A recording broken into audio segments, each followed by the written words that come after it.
We were just discussing, the last 12 months for your team, and even down the stretch when Connor was banged up and Draisaitl was banged up and there were other guys in and out of your lineup.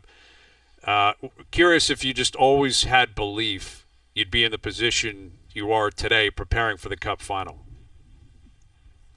We always knew we had a good team.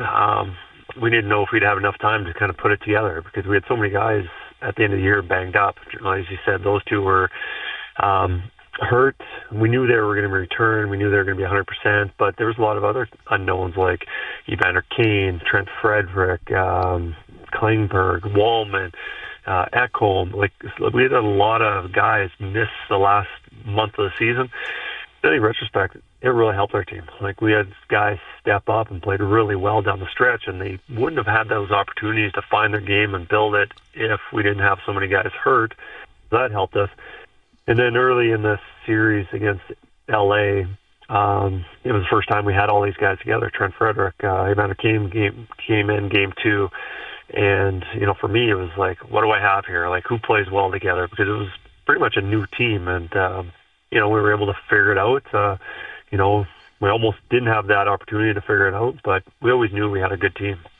Kris, going into the finals again, we talk a lot on this show about sports in general, the value of experience. So Florida Panthers, the finals again, how does experience helping you? We were just talking about it. Other than the fact of you don't want to go down 0-3 again, how does the experience factor come into play for yourself as a coach and the players that are returning to the final?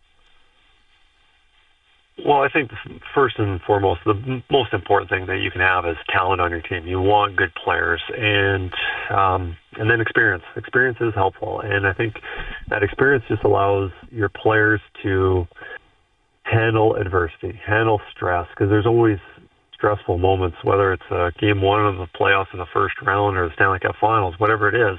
There's always ups and downs, and I think the guys that have been around and have played a lot of hockey games, especially high-intensity, high-pressure games, they can handle those ups and downs a lot better. So, I think we've got the oldest team in the league. I believe we might have been the oldest team in last year, too, which is beneficial because there are a lot of ups and downs, and they're able to just worry about what's important at the moment, not the blown call or what the other team is doing or whatever it is. They just know what's important. You just mentioned about the most valuable thing for you in your players is having talent. How do you get the message across to your players that it's great to be talented, but to succeed in the playoffs, it's got to be more than that? You can't bring just talent to the table. Well, these guys they've been around for a while. They played a lot of hockey games, and my best players have really elevated and played phenomenal hockey throughout their careers in the playoffs. You look at what Leon Draisaitl has done, Connor McDavid, these last 2 years, Evan Bouchard, among other players, which is outstanding because there's always stars who, don't elevate their game when things are difficult. It's hard enough to score and play well in the NHL against the best players in the regular season, and then when it's playoffs, it gets even harder. And for these guys to elevate their game even more is really impressive. But, I think there's not, for me, at coaching, the guys want to win. They want to do well, and it's not about, and they will sacrifice anything. They will do whatever it takes to win a hockey game. If it's a checking roll or whatever it is, that's their biggest goal.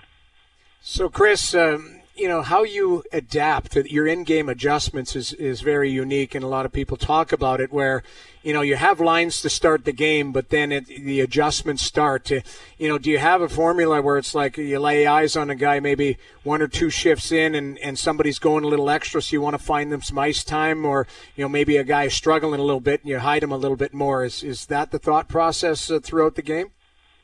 I think I have a few plans going into the game. Obviously, you hope you never deviate from your plan because you go through, and if you don't deviate from your plan, things are going well, and you just continue doing that. But I think I have an idea of, all right, who's been playing well together, and what are we going to do if we're up a few goals, if we're not, if we're chasing, and then kind of make those changes as we go. And obviously throughout the season, and we had a lot of line combinations. You look at some teams and they pretty much have the same guys playing the same or with the same line mates almost throughout the whole season. This year we had a lot of fluctuation, especially mid-season, especially around January before the Four Nations. We were really trying to find out what we had from our team and who could really step up and play in the top six with Leon and Connor. So we had a lot of things going on. In that time, I don't think it was helpful for our team at the moment because I don't think it's beneficial. They're moving guys up and down, line up a lot. But I think it's been helpful for us now because we know what works, who plays well together. So we have some better guidelines of what we need moving forward. With Kris Knoblauch, head coach of the Oilers, Game 1 Wednesday night in Edmonton. We've discussed experience, kind of more overarching experience. Oldest team in the league. Now it's your second cup. You're still a very young coach in this league, relatively young. You've been in the league for 18 months. You're in your second cup final. What do you, without we haven't got to the games yet, but what do you believe you learned? What do you know you learned from the cup experience last year that you feel you can apply to this cup run that you think will help your team? I think during this tour, my time as a coach, I think the biggest thing is what the other coach is going to do, what's the other coach going to do when they're chasing a game, or what are they going to do when they're up, or I don't know, just those tendencies. And I learned that when I went from the Western Hockey League. I was an assistant, then I went to the head coach. I didn't really, you kind of had an idea, but when I went to the Ontario Hockey League, I was a head coach there my first year or even my second year.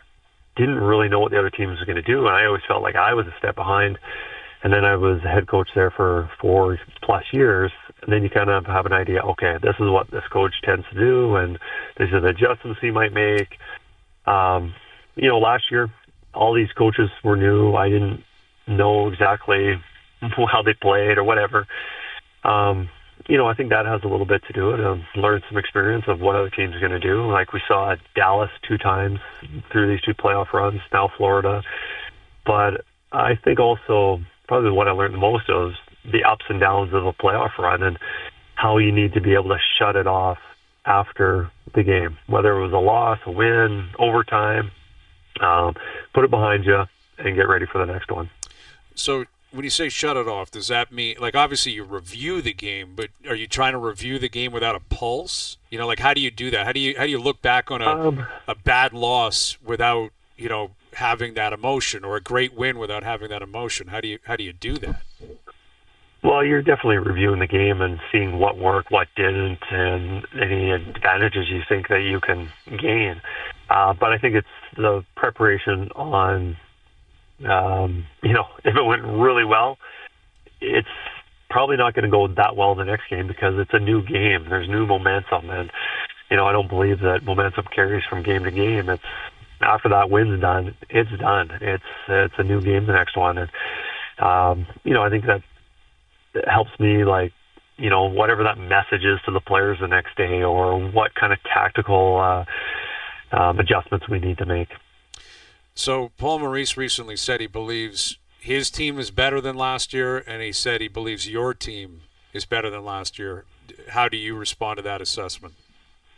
Yeah, I would agree with that. I think of our especially our defense. I think our defense got a little bit better.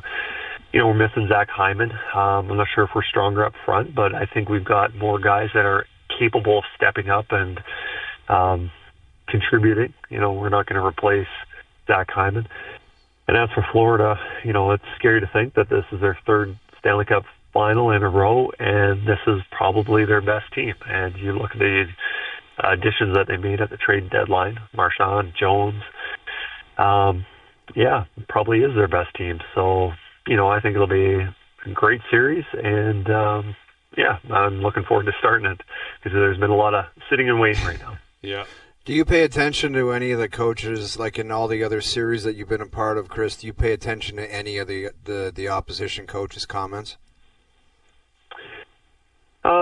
Yeah, I do, because I also like to know what, their message in the press conference is usually the message to their players, and their players certainly what they're talking about is the message that's probably coming from the coach, and kind of gives you a little bit of idea of what's coming in the future. So, yeah, there is a little bit, but certainly not to a large extent. We've talked a lot about McDavid and Draisaitl, but Evan Bouchard, especially in your market, and we know Canadian markets can be noisy sometimes. He's a guy that's very polarizing. There's feast or famine with him sometimes, where he can make a 10-bell play, or he can make a mistake. In the playoffs, he's found another level. What makes him able to find another level at the most critical time? Well, he's an extremely smart hockey player. He does. He has some great talents. He can pass, shoot the puck, but he really reads the play well. And yes, he makes mistakes. Every player makes mistakes, but what he does do that very few can is the plays that he does make that are the 10-bell plays. The passes and getting pucks through the nets, and that's what separates him from just the average defender. And I think it's very unfair that he gets a bad rep about making mistakes, because all players do, but the amount of positive plays that he makes and the positive impact he has for our team winning hockey games is tremendous. And he does that through the regular season, but like Leon and Connor in the postseason, he's even better.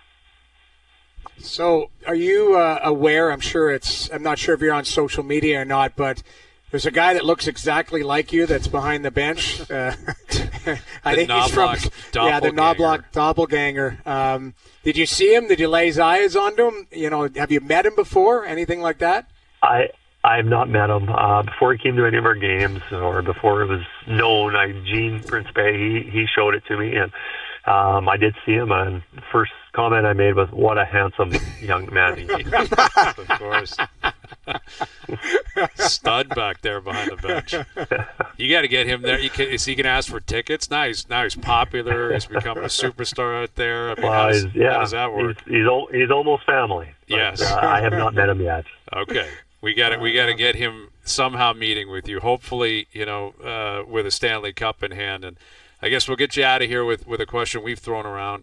A repeat of the Cup final, considering how heartbreaking it was last year. Is your team more inspired this year? Is it possible for you to calculate that? Like, I'm sure you guys were chomping at the bit this time last year once you were in the Cup final. But now that you're back, considering the heartbreak a year ago, because it's Florida again waiting for you, the mood of your team, is it possible that you're even more inspired this year? I think we're more prepared for it. Experience is going to help us. When you're playing for the Stanley Cup, I don't know if you can ever be more motivated, because that's the ultimate goal. So, we were 10 out of 10 last year, motivated, and I don't think that's going to be any different, no matter who we're playing or what it is. I think the ultimate goal is winning that Stanley Cup, and that hasn't changed from last year or this year.